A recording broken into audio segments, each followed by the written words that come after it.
Mia, can I just say something? Always. What's up? Every single time we're about to record, you walk in and somehow the whole vibe just shifts. Like the energy in the room actually changes. It's a real thing. Leo, that might be the loveliest thing you've ever said to me, honestly. I mean it. I know you do, which is why it landed. And okay, since we're being honest, I was watching you prep earlier, just going through your notes quietly, and I thought, this guy genuinely cares about doing this well. That kind of effort is rare, and it shows. Okay, now I'm ready for anything. And that right there, that little exchange, is actually a perfect illustration of what happens when two people feel comfortable with each other, when there's warmth and ease between them. And that ease, it's exactly what makes today's topic feel natural rather than awkward. Because today we are talking about something so simple, so everyday, so completely essential to any friendship, and yet something that trips up English learners more than almost anything else in social conversation. Making plans with friends. Making plans with friends. And before you think, oh, that sounds easy, let me ask you this.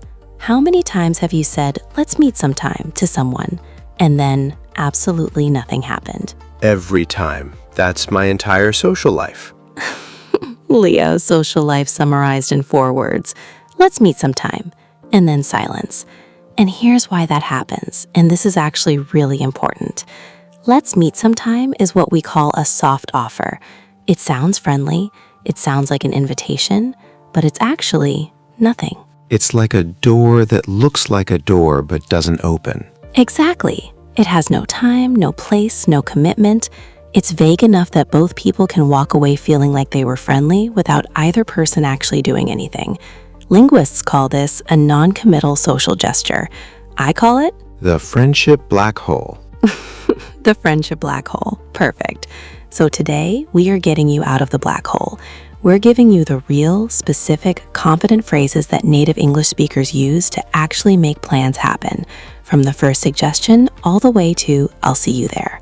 I'm Mia. And I'm Leo. And welcome to English Speaking Practice, the show where we make your social English feel as natural as your native language. And if this is your first time joining us, welcome. We are genuinely so glad you're here. We drop fresh content every single day, so hit subscribe and come back tomorrow. There is always something worth your time. Okay, let's talk about the anatomy of making plans. Because making a plan with a friend isn't actually one conversation. It's a series of small moves. And each move has its own language. You need to know how to suggest, how to accept, how to confirm details, how to handle the logistics, and yes, how to gracefully cancel when life gets in the way. Each of those moves has specific phrases that make you sound natural, and we're going to cover every single one. Starting with the suggestion, the opening move. This is where it all begins. And this is also where most learners default to the dreaded, let's meet sometime. So what do we say instead? The golden rule of suggesting plans is be specific. A specific suggestion is one that gives your friends something real to respond to. A time, an activity, a place. It closes the loop. It puts a real choice on the table. So instead of let's meet sometime, you say, Are you free this Saturday? Already so much better. There's a day, there's a question. Your friend can say yes or no, or suggest another day. The conversation has somewhere to go. And we can make it even warmer. Hey, are you free this Saturday? I'd love to catch up. Catch up, that's a beautiful phrasal verb. It means to spend time with someone you haven't seen in a while and share what's been going on in your lives. I'd love to catch up.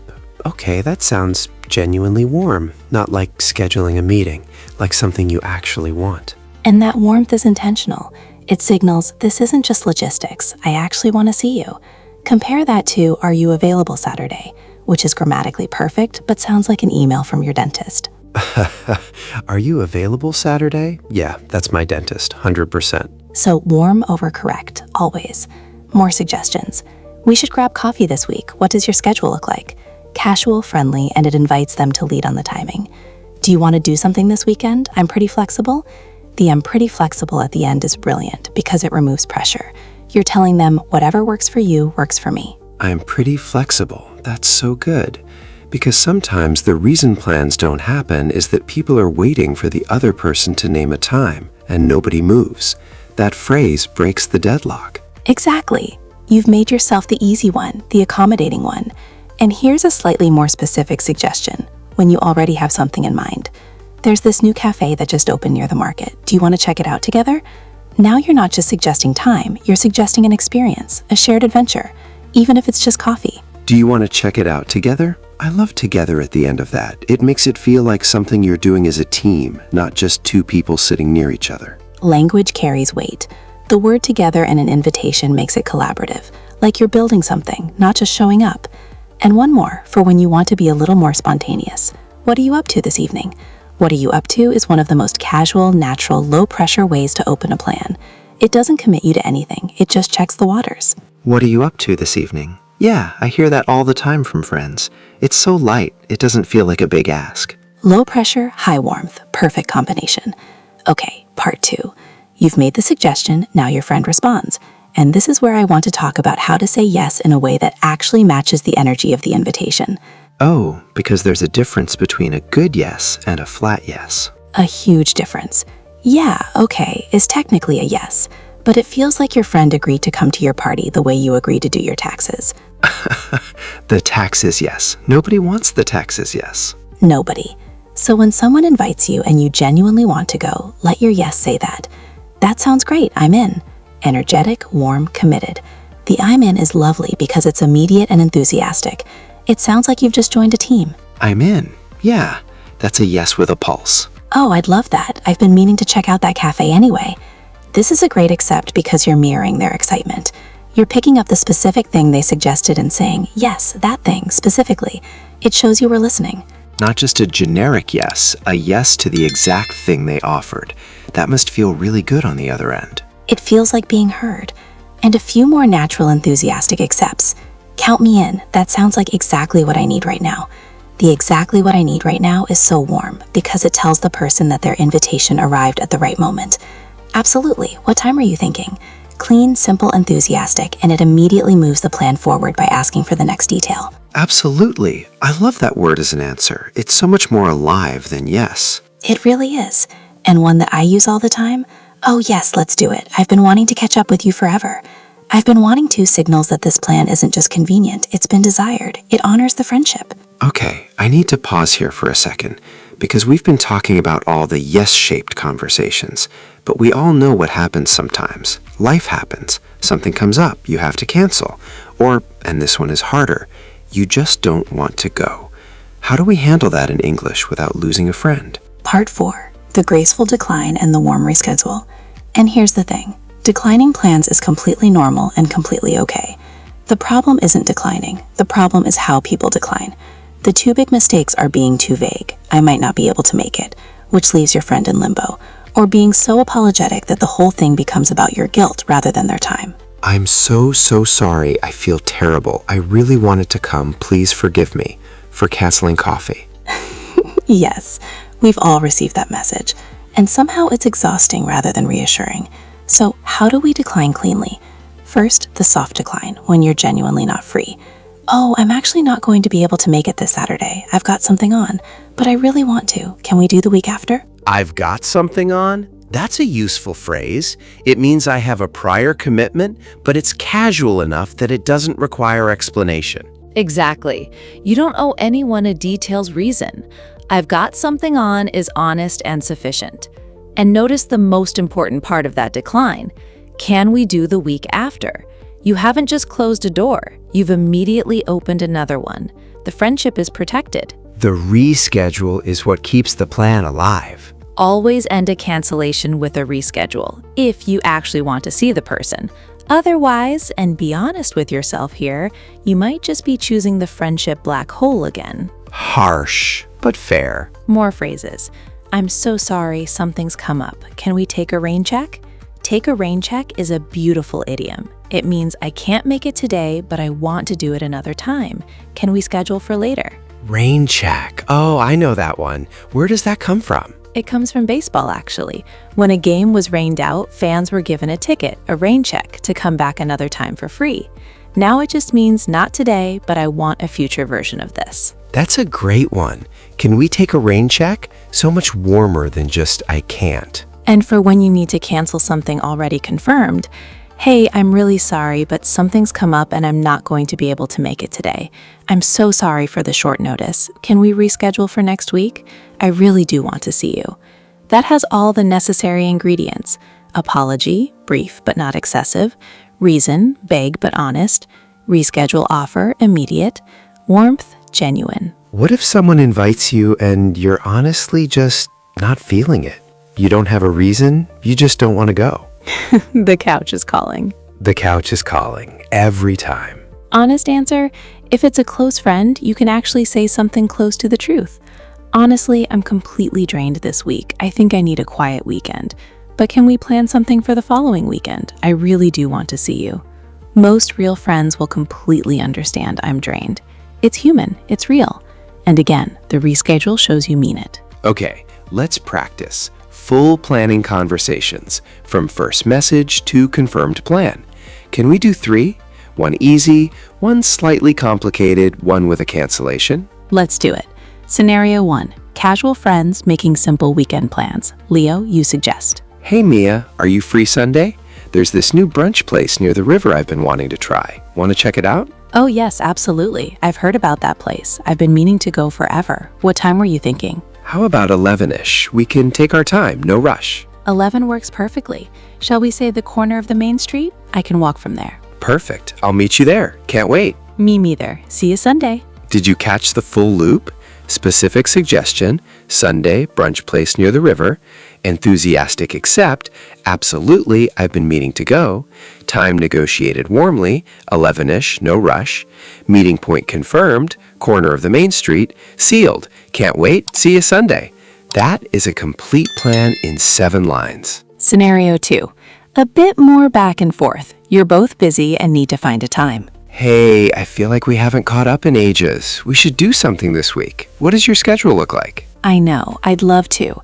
This week is a bit hectic for me, honestly. I've got things on Tuesday and Thursday. Are you flexible on Wednesday evening? Wednesday evening actually works really well.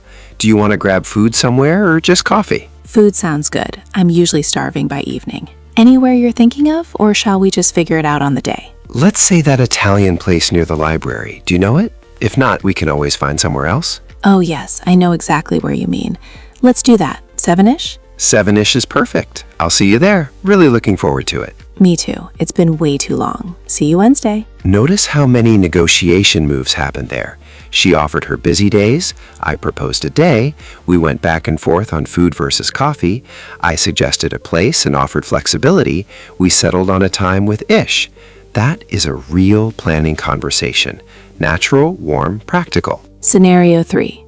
Plans made, but then life happens. Hey Mia, this is so annoying, but something's come up today and I'm not going to be able to make brunch. I'm really sorry for the last minute notice. Oh no, don't worry at all. These things happen. Is everything okay? Yeah, all fine. Just something I couldn't get out of.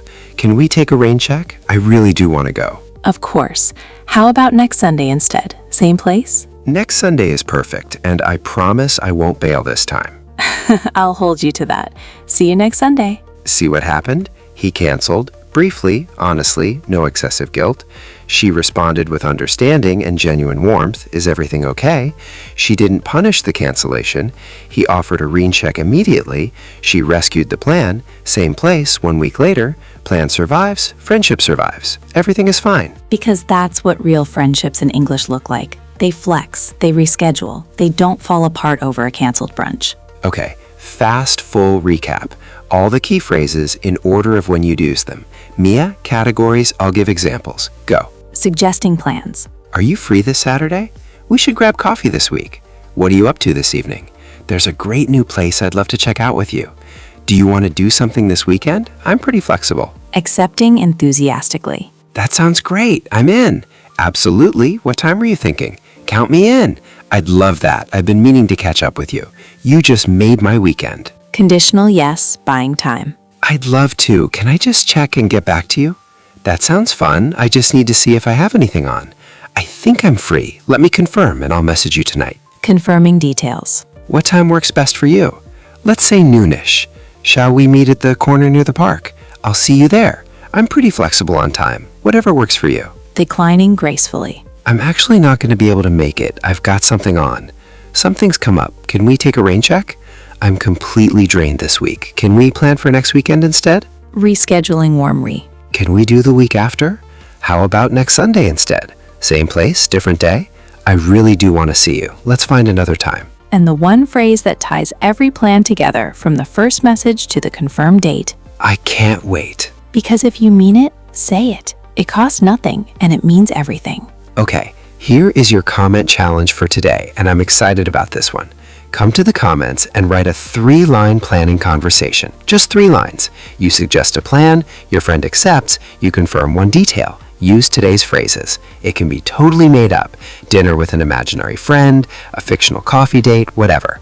We will read every single one and we'll reply to the ones that make us want to join the plan. Because practice in the comments is real practice. Every line you write in English is a rep, and planning conversations are reps you will use for the rest of your life. If today gave you phrases you're going to actually use, please like the video. It's the fastest way to tell us we're on the right track, and it helps other learners find us. And subscribe if you haven't already. We are here every single day. New episode tomorrow, new topic, new reason to feel more fluent and more confident in English. All right, I'm Leo. And I'm Mia. And the next time a friend asks, "Are you free this weekend?" You'll know exactly what to say and how to make the plan actually happen. No more friendship black holes.